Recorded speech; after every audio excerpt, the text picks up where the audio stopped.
Alam mo ba na may AI tutor na ngayon na mas patient pa sa'yo kaysa sa teacher mo? Hindi dahil tamad ang mga guro, kundi dahil may bagong kasama na sila sa classroom. AI tutor, walang bad mood, paulit-ulit na tanong, hindi naiinis. Iba-ibang paraan ng pagtuturo, kaya niya lahat.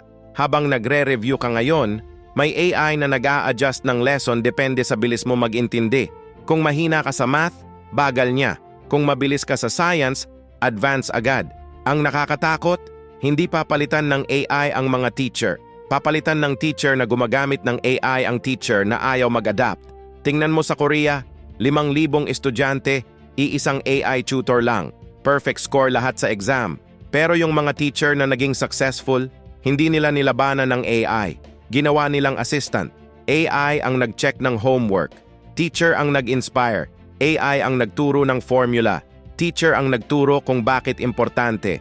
Kaya habang maaga pa, aralin mo na kung paano gumamit ng AI sa pagtuturo bago ka nito maunahan.